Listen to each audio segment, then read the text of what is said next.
Hello everybody, this is Bobby Mills for the Independent.com with another version of Bobby Mills Independent Sports Talk. We have Zach Mayhew behind the camera, our producer engineer. We have a very, very special treat for you today. We're at Northwest High School to interview legendary coach Diane Rouzee. We're very, very happy to have you here, Coach. Yes, I just am thrilled to death, might be a little starstruck, so let me read the final totals. This young lady went 768 and 183 in her career. That's 81% of the time she stepped on the court with the team. She was a winner. Tried to do that as a baseball batter. Omaha World Herald Coach of the Year in 2012, is that correct? Mm-hmm. And that's the year I think you did you sweep Gretna at the state? Not a sweep, but hey, it's a win. It's a win. All right, 35-2 record, and then were you involved? There were 3 championships here that I remember: 1994, 2003, and then that one. Were you involved in the '94 one? Yes, I was. Were you the head coach? Wow. We laughed about that because it was every 9 years. Oh my goodness. 2004 to 2003, 2003 to 12. So we're like, okay, I'm not going to be around for the next one. So I was going to say, yeah, that first one was really very special. It was a bunch of kids I loved, and we weren't expected to do it, and so some people forgot to scout us, and oh, that's cool. They paid for that. So it was one of, I think that first pin, if you will, that kind of put us on the map that Northwest as we started to have some success, and we had qualified for state, but that was the first year that we really made some noise in Lincoln. So there's been 17 straight years, counting this year, that you've qualified, and I think that ties with Marion, who has the pick of any girl in Omaha, basically, because it's an all-girls school. Was that that was not the beginning of that streak, was it? No. Okay. There was a hiccup year in there that I don't want want anybody to feel bad about, because we had a few years before that. But I'm pretty proud of the fact that we never had a losing season and got to state 17 years in a row. And I'm not trying to like blow my own horn, but that's pretty cool to lose great kids every year and still find a way to get back to the state tournament. Plug it back in. That's what Diane Rouzee does. Tell me about growing up. Were you, or either one of your folks coaches or athletes? It's kind of weird in that day, but were they? No, my mom was a teacher. She had been a country school teacher and taught every grade, and she worked and did everything she could at home and odd jobs. And my dad was a captain of the police department in Kearney. Wow. So I had a little bit of discipline in my life. Let's just say that. And everybody knew everything about where I was and what I was doing. So it was he was tough on us and growing up, but you know, when you see him put on a bulletproof vest and go to work and do that job, you just don't complain about things. And so I know that he kept me from getting cocky, and he would take me out in the driveway and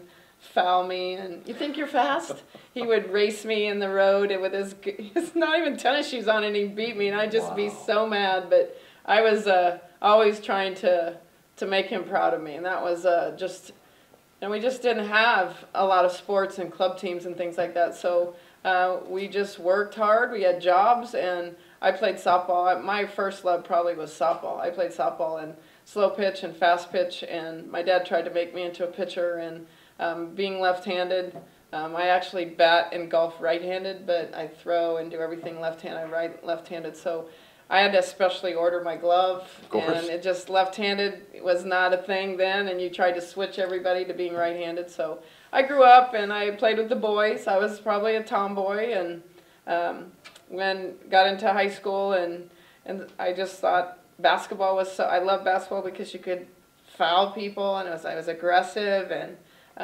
track was really hard for me because I didn't like to run very much. So that would make it tough. The basketball coach was our track coach, so that kind of took care of that. So, and volleyball really wasn't even really a big sport then. So it was a thing that I just kind of grew to love, and I got a passion for it. My high school coach, Tom Camp, made me love it, and he helped me get a scholarship, and it just kind of bloomed from there. It's come a long ways. Well, you went to Kearney High School, right? Yes, I did.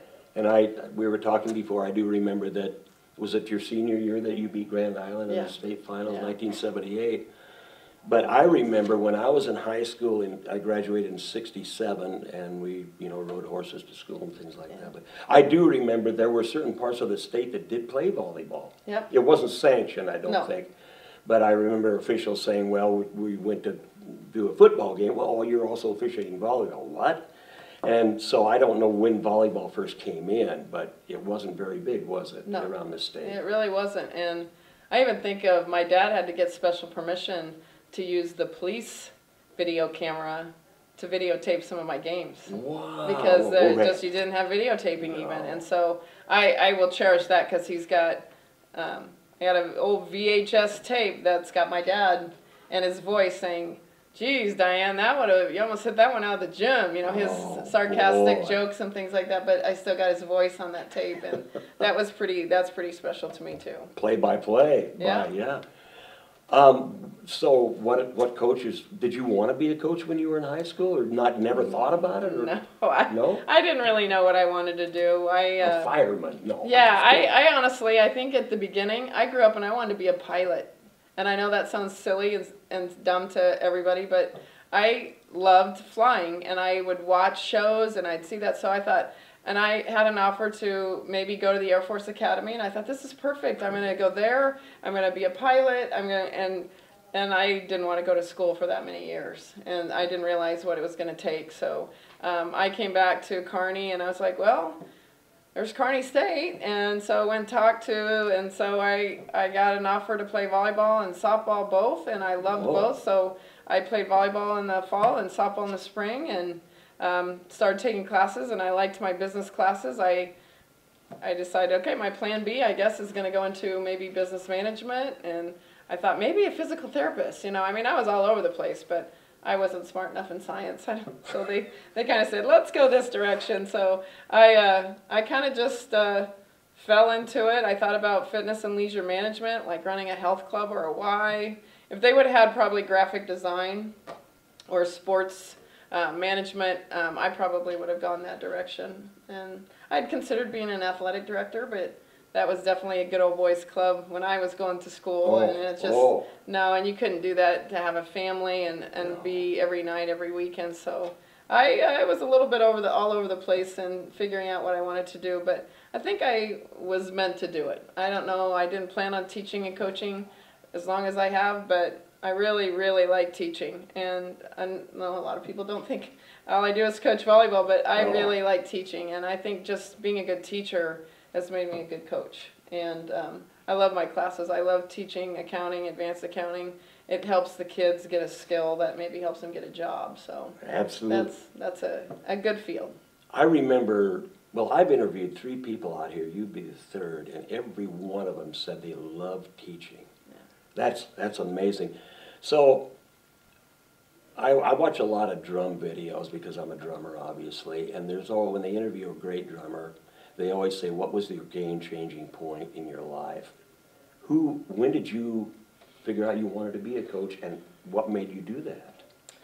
I think probably I had a lot of conversations with my school volleyball coach, and I just talked to him. He lives in Mesa, Arizona, and he still stays in touch with me. He would call me the morning of state tournaments and say good luck, and he would sit on the bus with me, and he said I would talk to him like I was a coach, and I would ask him questions, and I think he just lit a fire under me, and I didn't realize it at the time, but he helped me get a scholarship, and then I got to go to school, and it was paid for because of volleyball and softball, and then I got a job, and I got a coach, and I figured out I love this. This is what it's meant to do. I love helping kids learn something, and I just liked making people better. I just liked walking in, go, they didn't know how to do that, and now they do, and I had something to do with that. And I guess the biggest thing for me is teaching is I never really went to be a teacher, a coach, a leader, but I guess I wanted to make people better, and I want them to be better because I was their coach, and then I want that impact to last. Wow. Even though I'm not coaching anymore, I still want them to feel that impact in the way I trained them and taught them. I want them to carry that on to when they're wives and moms and, you know, and just citizens. So I guess I try to teach them a lot more than just volleyball. Well, I'll tell you what, that's what makes somebody 700 and some wins. I don't know about that. Oh, I think that's great. If you still have the passion to teach after hanging it up, as a head volleyball coach, that's amazing. What a great attitude. But where did you get your coaching influences from? Or, I mean, as far as rudimental parts of the game, or did you just watch and learn? The biggest thing is I'm really, really proud of the state of Nebraska. Our coaches clinic is amazing. Wow. And I would go to the first clinic I went to, I couldn't write fast enough, and Terry Pettit was there. And I know we are all so proud of John Cook and the national championship and the Huskers, but I'll tell you, Terry Pettit was the man. When I was growing up, he was the person that I think, you know, trained and got people excited about Nebraska girls about volleyball, and I went to camp there, and I started doing camps, and he was a big deal. He was the coaches that they brought in at the coaches clinic, I loved everything, and I tried to just say, oh, I'm going to do that, and I made up some drills, and I'm like, I do this already, and I didn't know that this, you know, and so wow. I just kind of fell into some things, and I was coaching volleyball, basketball, and track at the beginning, so it was, and driving from Kearney, so I don't really know to begin with, but I had some coaches that I didn't like the way that I was coached, and I said, I'm not going to do that, and I'm going to do that, and I had Rouzee Meyer as my college volleyball coach at UNK, and she was there a long time, very successful. Hank Dickey was my softball coach at UNK and Kearney State then. But I had a blast. I had a bunch of great people to compete in college with, and we were very successful. So I learned a lot, and I had to work hard, and I thought, you know, I was a high school athlete, and I had to keep getting better. But being left-handed was a big plus. I think. Yeah, and an advantage, because there wasn't a lot of left-handed people, so that was an advantage. And you're talking volleyball, right? Volleyball, okay. and softball too. And being left-handed, playing first base, you can reach a lot farther into the field. And I was an outfielder too, so you could dive for balls and get some of those that were short. Sure. And so it was a great experience for me. I know I tore my ACL my junior year in college, and so that was probably another pivotal thing. That made me a lot tougher and stronger, because I wasn't, and that was one of the hardest things I had to go through. My parents, big influences. I mean, but my coaches were good people, and even like our football coach Riley Harris and Tim Allward and all of those guys. I loved hanging with those guys, and I just liked being around the camaraderie and everything. And they would always say, "How's the game?" And I worked at Saintert's Bakery downtown, so all of the businessmen would come in, and I'd get to talk to them, and they'd talk to me about the games, and I knew a lot of people, and it was a lot of fun. It just made me, it made me who I am, and so it's a lot of fun growing up in the city of Kearney. Well, it never hurts to be around Riley Harris. No, He's always been one of my heroes. He actually sent me an email and said congratulations, so what a good guy. And Timmy Allward, of course, later at Lincoln Pius. That's pretty... That's you know, rubbing elbows with some good ones. But were there a lot of lady volleyball coaches around in college at that time? You know, I'm trying to remember, but I just remember Rosella saying that she never played, and everything she learned was from reading, and that she just had to learn from watching videos and things like that. So it's a long time ago. And the game has really gotten so much faster and much more stronger, but there were some really good athletes even when I was in college, so it's changed, but it was a good game then. It's a better game now. Well, you mentioned Terry Pettit, because I remember being, and you know, I'm a little older than Diane, but I remember being at the state football finals, and a guy comes through with a bunch of recruits, girl recruits, and I look back and I didn't know who he was. It was John Cook. Yeah. But I would have recognized Terry Pettit in a heartbeat, because he was an icon. Oh, yeah. And that's the man right there. And I don't think kids this day and age would ever know who he was unless we mentioned it. Right. So was your first gig was here, right? Yeah, and that's odd. Yes, it is. Because who stays at the same school for that many years? And I actually student taught at Axtell, and we won Class D while I was student teaching there under Bob Goberson.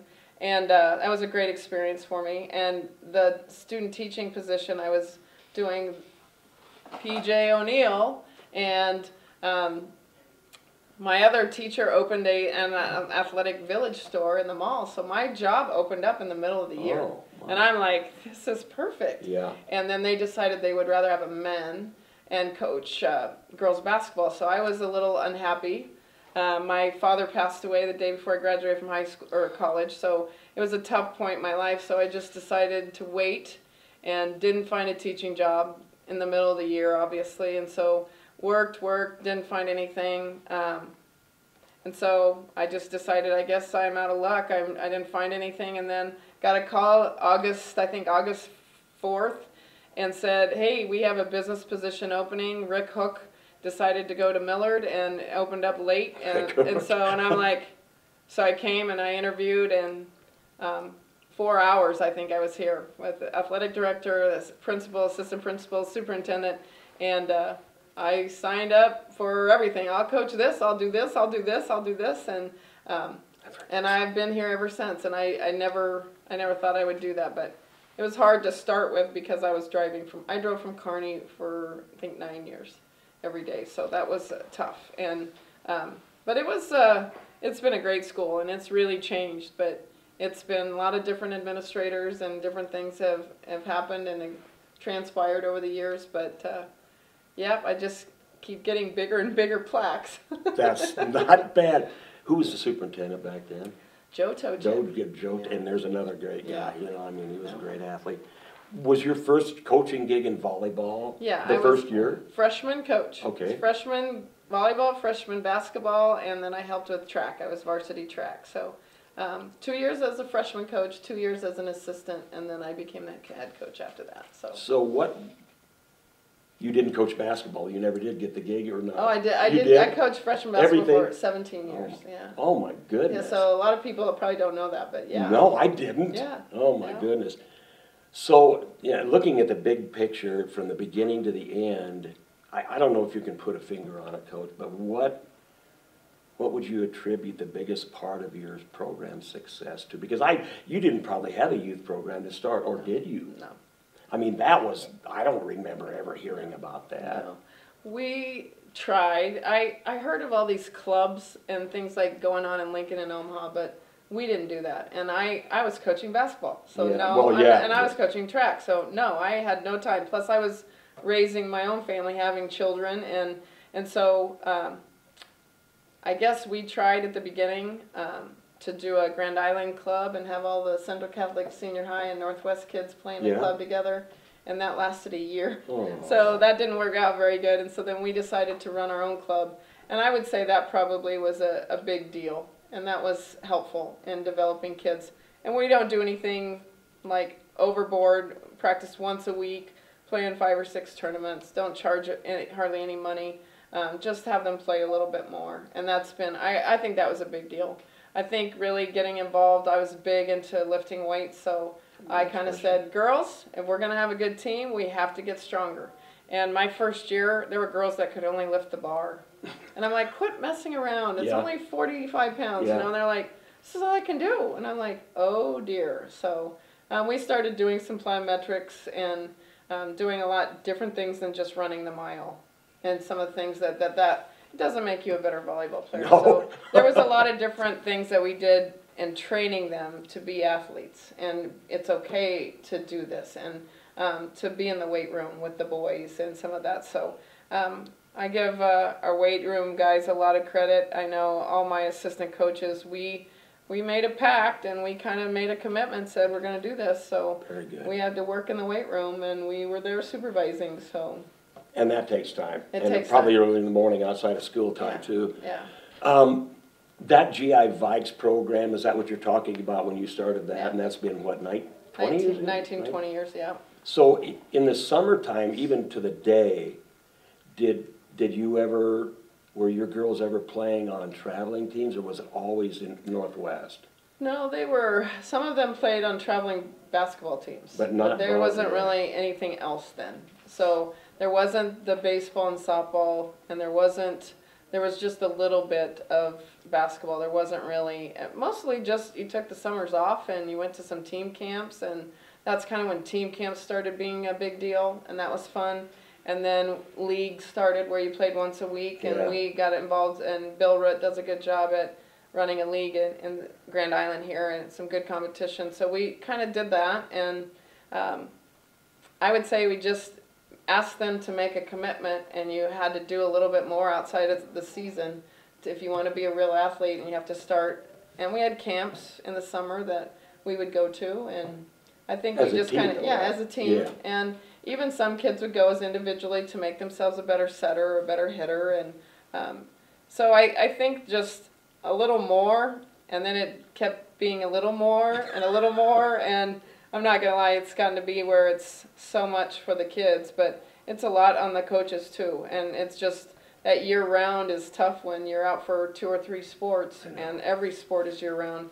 That's made it difficult for the kids. A lot of conflicts that I can't be at everything, and then, you know, you're not here, and so it's, we've dealt with it, and I want my kids to be out for more than one sport, but 3 sports has made, it's been hard. And then we have a huge music program. Shaq in our school is huge, and so there were kids that were very involved in our music program, and they said, how can we do both? And it's like, well, we're going to figure out a way. And so sometimes they would go late to music things, and sometimes they would miss volleyball things, and we were okay with that because we wanted them to be in everything that they could be in. A lot of talented kids at this school. There are. It's a unique situation, Coach, Yes, because I know that I've heard, you know, well, I'm in 14 karat gold that Mr. Shack has, and they're known all throughout the state, you know, the musicals, and what if you weren't okay with that? I don't know if it would work, you know, it'd be some... I tried really hard to get a good relationship with the basketball and the track coaches because I was one, and I had done that many years, but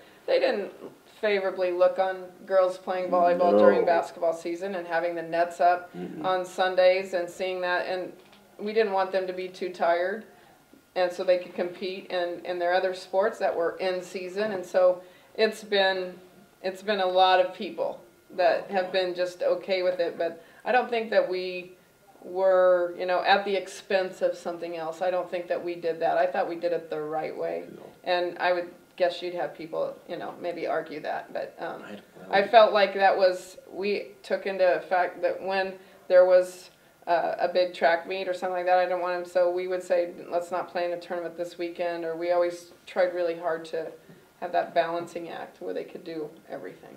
Well, I don't know, some of the girls would realize this, but after volleyball has ended, then you do have the, you know, that volleyball club program in Northwest or whoever it may be, Papio South, in the winter and the spring. So you're always, there's always a conflict with another sport if it would let to be that way. Does it take that in this day and age to be successful? It's a good question. We believe so. We believe so. I mean, we have tryouts for club the weekend of our district. So we go play districts on Saturday, and then we're here all day Sunday for tryouts for that club program. Pick the teams, send out letters over Thanksgiving, start organizing right now and enter tournaments. And I think we do it on a small scale, but there's some teams that they go and they play on travel, big time clubs, and they pay thousands of dollars, and they travel all over the United States in big tournaments. And we just, I don't know that we have the time or the money to do some of that, and but I know that we're competing against teams that do that. And I know it's going to be difficult for us to continue to be competitive if we don't do some of that, and we do it on a small scale.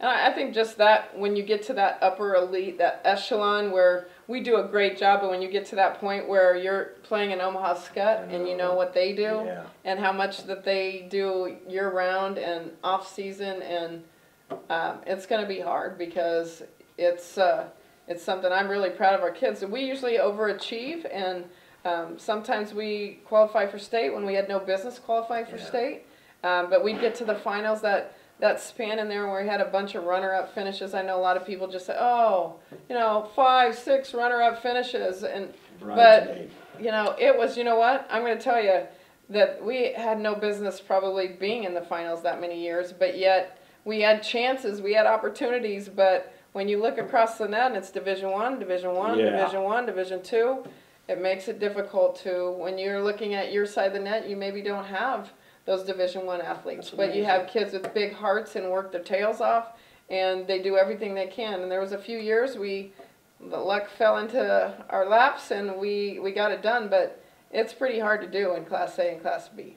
There's no luck when Diane Rouzee is the head Oh, I don't coach. know about that. People don't realize that. I think the bridesmaid thing was just a horrible thing that I heard. There's millions of teams that just want to get there. And when you do look on the other side, I know that St. Cecilia has a successful program and they stay together in all their club stuff and don't branch out. They want to be one. What are some of the differences? How's the game developed? I know it personally. I'm a football guy. Volleyball goes on during football. But I woke up when I volunteered to be a tech guy at the state tournament out here. And I never realized the speed of the game, playing on a half size of a basketball court. And I don't think I realized the strength until a couple of volleyballs whizzed by my ear, or there was some, and I'm sorry to say, there was some dummy with a laptop sitting open, and pretty soon he didn't have a laptop anymore. I was thinking, this is the football of, and it isn't, but the football of girls' sports. I was turned on right there to the sport. Yeah, I'm a huge football. I love football. My son played football, and I'm a big Husker fan. But I love the Green Bay Packers. We watch college football, professional football. So I think took a lot of my weightlifting and some of that from the football coaches. And we, Garrett and I said, I'd kind of like to do some of these things to make them quicker and faster, and not just do all this big, heavy lifting. And so I think that I'm a little bit nervous about kids going and paying for personal training lessons. I think that's a scary thing, because it's going to be those kids that can afford it will get better, or we're going to pay so much money for individual lessons. And I'm nervous about that. I'm nervous about, in 7th and 8th graders signing college scholarships. That makes me a little go, I don't know about that. And I don't know, I think that there's going to be a point where it's too much and kids can't continue to do all of that. They can't have jobs. They can't, we're not giving them time to rest. And I see a lot of back issues, shoulder issues, rotator cuffs, stress fractures. I've got a dislocated shoulder. I can see boots that walking around our school. Yeah. And because I just don't think they get time to be off. And I'm guilty of that. I'm one of those people that ask you to play volleyball during basketball season, and so I think that they get sick or they get tired or they get wore down, and then the burnout factor, you don't want them to hate it by the time they graduate if they've been playing since they were 3rd graders. Remember, I'm an old lady, and I'm kind of starting to see, are we doing these kids justice? Are we asking too much of them? Are we letting them have fun? And I'm all about, I wanted them to have fun too, so it's that double-edged sword. I don't know. I mean, I think it's an awesome game, and it's just to watch the Huskers and know what they have to do to be at that level and compete at that level and win. It's just amazing, and the details and all of the things you have to do. But I think it's a tribute to a lot of great people in this state, a lot of coaches that are willing to work hard and do whatever they can for their kids, a lot of very supportive administration that will, give you the tools. If you need this, do you need this? We'll buy you this. And so I have no complaints about the opportunities I got at this school, but I'm nervous about the direction it's going, and if we can are we going to have to raise the net? It's just looking at the 6'8", 7'2". I don't know. It's just going to be, I think somebody's going to get hurt. And so I don't know where we're going, but I love some of the changes that have been made, and I like, the rally scoring, but then on the other hand, rally scoring has created that if I make a mistake, you score a point. I never understood that, and that's we want you to take risks, but it's made girls crazy because they're going to back off and play it safe sometimes because I don't want it to cost my team, and if I hit it out, then you score a point, and that is really hard to get those kids to just be free to play and be aggressive, but realize that, that's going to happen. You have to talk about errors. But yeah, and you have to have thick skin, that's for sure, if you're going to do that. But I know that you and Sharon Zavala at JICC, Bill Rudd does a good job. He doesn't have the wins you guys had, but you know, you've had to do something right, because I've talked to girls that have played for both programs, and they never ever talked about being overworked, because the benefits and the results were so huge. Did they just expect that this day and age? Other than the obvious, you know, hurts and boots and whatever, but did they just accept it as a part of the culture? I suppose. I think they know that to be an athlete, you're going to have some of that, the time factor. Oh, yeah. You just don't have a lot of free time, and you're going to have to really balance your obligations and study when you can, and it might not be ideal, but it might have to be on a bus. And so I'm more proud of the fact that this team, I think, had a 95 from top to bottom. We had a 94.9 grade point average on our team. So I'm big about, it's pretty important that they graduate, and they're not going to play volleyball forever. So I was always really wanting them to maybe keep playing.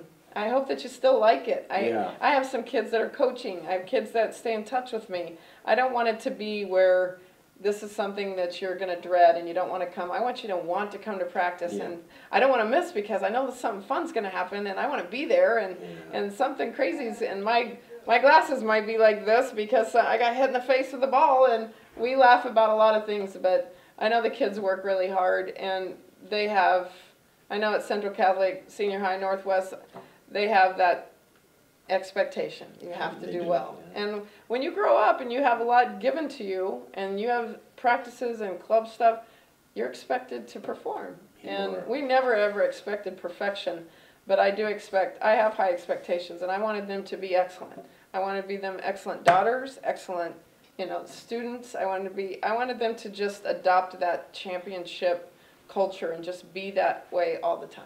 I think that's the trace of a great coach. And otherwise, you just coach to win and then drop off and don't feel bad about it when you retire. Right. And there are people like that. I wanted to talk, I've talked to a few coaches who've gone through this bonding thing. Why wasn't it there before? I've often wondered about that. I just didn't, you guys don't have to bond outside of practice, do you? Oh, yeah. Do you? That's something I maybe took from John Cook. And see, I did this before everybody else did it. Yeah. And then other people found out about it, and that took away my advantage, because I was like, dang it, because I was not a big X's and O's person. But I knew how to motivate people, and I felt like I could lead people, and I could get them to overachieve and do more than they thought they could do. And we did things like we went on retreats, and we went and spent time together. Like, one of the most fun things we did is we went to the camp at Marquette at Timberlake, and cool. We did the challenge rope course there, and we had kids that had to climb up a telephone pole, and they were scared to death, but they did it, and they bonded, and they were like, come on, you can do it, Sarah. And I'm just like, this is awesome. This is great. I mean, we've gone tubing, we've rode horses, we've done some really funny, we went to the zoo last summer, and that was a blast. And the Hunger Games thing was not a popular theme, and a lot of people didn't like that, but Girls on Fire was one of my favorite thing, and we did all of the backpacks, and we had them go and run and do challenges and things and they loved it. They loved it. But the bonding and that chemistry, and John Cook he will continue to say this, that is what willed those kids to win that national championship. Oh, I'm sure. Yeah. You could see that we've had very talented teams before, but we always had that little extra thing that a lot of teams didn't have, that you didn't see the girls biting at each other on the floor and stuff, and they were playing, and that theme, that with each other and for each other, was a perfect thing. And that's the way we use the all in. We're all in, and we did it with cards and poker chips and things that have nothing to do with volleyball, but to get them to buy into something and be a part of a team that, as a group, we're going to be really successful, and your job is to make that girl next to you better, and not worry about so much the individual things. And getting the kids to believe in that was a big deal for us. Did you start out doing that from the get-go? Yep. Boy, oh boy. Well, obviously you said, yeah. Well, that's what, and you can see teams like that because they're always smiling, and they're never, like you said, nipping at each other. That's it. But I didn't know that you had to do that outside of practice to the extent, because some people, well, I've got this, we're not going to go on that little excursion or whatever, but I bet it's just, they want to do it now. Yeah, and it's fun. That's what makes it fun Yeah. too. And we do the scavenger hunts and lock-ins, and we do things with pumpkins, and I mean, just it doesn't have to be volleyball stuff, but just getting the girls to have some fun outside of practice and get them to maybe not be best friends, but learn to find a common ground that we're going to work together and we're going to try to have some fun, and this is going to be a good thing and have some great memories. Well, that's good. If you were talking to a young lady that was coming into the coaching business, what advice would you give? I think probably I'm going to say to cut yourself some slack. You've got a lot of things that you have to do, but it doesn't have to happen right now. It's a building process, and you got to let the process work. You can't, and they're so used to having everything right now. They're in a world where they have their phones and everything is just on the internet, and they don't have to write a paper. It's just so much. It's just boom, boom, boom, boom. Yep. And this is something that may take time, and to be patient and just to love it, because there's going to be some challenges, and have a lot of confidence in yourself, and you've got to be willing to confront some things and stand and justify why you're doing things, and I was able to do that, but it wasn't all roses along the way. There were some tough things, but I think that you need a good support system, and I will tell you that my husband was huge, and he allowed me to do a lot of these things. My mom helped me a lot. My daycare person helped me raise my kids. And I'll tell you, Mary Weiss got on the internet and talked about, you know, if you want women in your organization to do well, and you want them to come to work and release, then you're going to have to give them some help from home. And like, she was allowed at Florida, she was allowed to bring her young babies and sons with her on the road and have sitters and things, because if you want me, this is me, but this is also me with my family.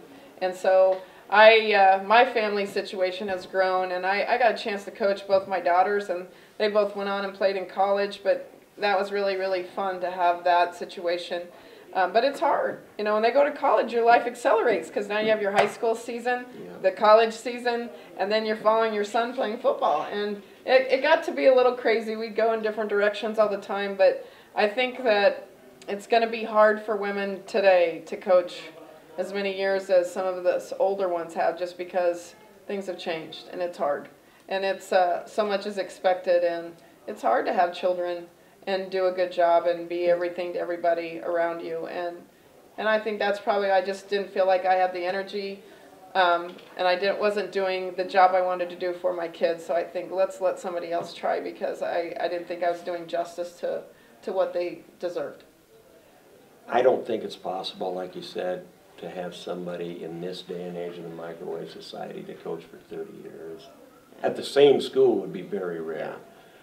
And I think back in the old days, a lot of people thought that coaches, female coaches, weren't married, and they just had all kinds of time in the world. Yeah. It's different. And now you know why I'm starstruck, because there aren't very many Diane Rouzees around. But what is Diane Rouzee going to do now? That's a good question. I'm trying to figure that out, and I know a lot of people are like, oh, you're going to have so much free time. Well, I'm sure I'm gonna fill it with something else. And I've got my kids are close, so I really want to spend more time with them. They're adults now, but I still want to be able to go and watch. Zach and Jenna are playing volleyball, and I love to still watch them play. I have 3 grandkids that are just awesome, and I don't want to miss anything that they do. And so I love spending time with them. And to be honest, I'd like to just be able to do nothing, and I want to do some golfing. I'd like to go and golf with my husband. We like to do some traveling. There's some things that we want to do, and I would like to have some freedom to just maybe do some of that in the summer. And very cool. We'll see. You've earned it, I can tell you one thing. Well, I want to thank you for letting us into your life a little bit here, because I don't think there's going to be too many more Diane Rouzees. I don't know about that. It's just tough to do these days, and you know, to establish that kind of a thing and help so many people in your life has been a blessing. And I suppose they come back and talk to you all the time. I know that was probably happening. So I'm going to thank everybody for watching, and this is a very special thing to me, because there aren't too many people, and I think the term legend is used very loosely now, you know. I've been called a legend, and you know, and there's kids that have known me for like 3 years. Legends aren't made in 3 years, whether you're playing drums or whether you're coaching volleyball. But right here is a true legend. So, thank you for being. Yeah. You're a legend. I am not in the same conversation as you. But Yeah, that's, well, I'll tell you what. thank you for your time. You bet. So for the legend, Coach Diane Rouzee, Zach Mahey behind the camera, this is a very special treat for me. And for the Independent.com and Bobby Mills Sports Talk, we'll see you next time.